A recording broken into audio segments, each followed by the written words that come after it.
ini dengan NIM A1Q1244048 dari kelas B. Saya merupakan mahasiswa bimbingan dan konseling angkatan 2024 semester 3. Pada kesempatan kali ini, saya akan menjelaskan mengenai bukti kebenaran dan bantahan dari 3 teori, di mana 3 teori tersebut terdiri dari teori behavioristik, humanistik, dan psikoanalisis. Baik, langsung saja. Yang pertama di sini saya akan menjelaskan mengenai bukti kebenaran dan bantahan dari teori behavioristik. Teori behavioristik menyatakan bahwa perilaku manusia dapat dibentuk melalui stimulus dan respon, serta dipengaruhi oleh penguatan dan hukuman. Fenomena di lingkungan sekolah yang menunjukkan kebenaran teori ini itu misalnya siswa menjadi lebih rajin mengerjakan tugas ketika guru memberikan nilai tambahan atau ujian. Sebaliknya, siswa yang sering terlambat dan mendapat sanksi itu cenderung berusaha datang tepat waktu. Hal ini membuktikan bahwa perilaku dapat berubah karena adanya penguatan eksternal sebagaimana dijelaskan dalam teori behavioristik. Selanjutnya itu ada bukti bantahannya, di mana teori behavioristik itu tidak selalu sepenuhnya benar. Di lingkungan sekitar terdapat siswa yang tetap malas belajar meskipun sudah diberi hukuman, atau tetap berperilaku baik tanpa diberi hadiah. Fenomena ini menunjukkan bahwa perilaku itu tidak selalu dipengaruhi oleh stimulus eksternal, melainkan juga oleh faktor internal seperti motivasi, kesadaran diri, dan nilai pribadi. Hal ini menjadi bantahan terhadap teori behavioristik yang terlalu menekankan faktor luar.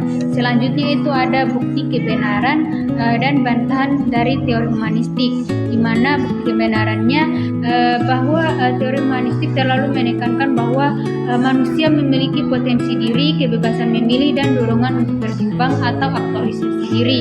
Fenomena di lingkungan sekolah yang menunjukkan kebenaran teori ini misalnya itu siswa yang diberi kesempatan menyampaikan pendapat dan merasa dihargai oleh guru akan menjadi lebih percaya diri dan aktif. Lingkungan belajar yang nyaman dan penuh empati membuat siswa ini berkembang secara optimal. Hal ini membuktikan bahwa dukungan emosional dan penghargaan terhadap individu sangat mempengaruhi perkembangan kepribadian sesuai dengan teori humanistik. Bukti bantahannya, teori humanistik ini juga memiliki keterbatasan. Dalam kenyataannya, tidak semua siswa itu mampu berkembang hanya dengan dukungan dan kebebasan. Ada siswa yang justru memerlukan aturan tegas dan pengawasan ketat agar perilakunya terarah. Fenomena ini membantah anggapan bahwa semua individu akan berkembang secara positif hanya dengan pendekatan empati dan kebebasan. Sebagaimana ditekankan dalam teori humanistik ini. Selanjutnya itu ada teori psikoanalisis, di mana bukti kebenarannya teori psikoanalisis menyatakan bahwa perilaku manusia dipengaruhi oleh pengalaman masa lalu dan konflik bawah sadar. Fenomena di lingkungan sekitar yang menunjukkan kebenaran teori ini itu misalnya anak yang tumbuh dalam keluarga yang sering bertengkar cenderung menjadi pemarah atau pendiam ketika berada di lingkungan sekitar atau lingkungan keramaian. Perilaku tersebut muncul tanpa disadari sebagai dampak dari pengalaman masa kecil. Hal ini membuktikan bahwa pengalaman masa lalu dapat mempengaruhi kepribadian dan perilaku individu sesuai dengan teori psikoanalisis.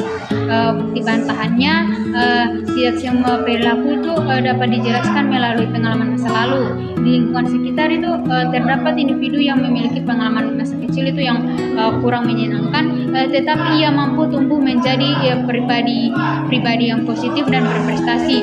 Fenomena ini menunjukkan bahwa manusia juga memiliki kemampuan untuk berubah dan mengendalikan diri, sehingga teori psikoanalisis dianggap terlalu menekankan masa lalu dan kurang memperhatikan potensi perubahan di masa depan.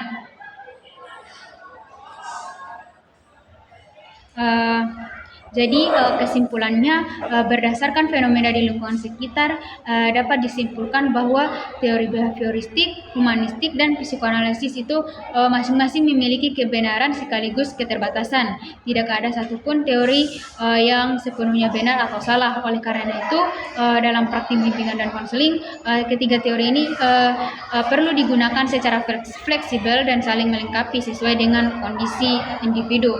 Baik, itu saja mungkin yang dapat saya sampaikan. Lebih dan kurangnya mohon dimaafkan. Saya akhiri dengan ucapan wassalamualaikum warahmatullahi wabarakatuh.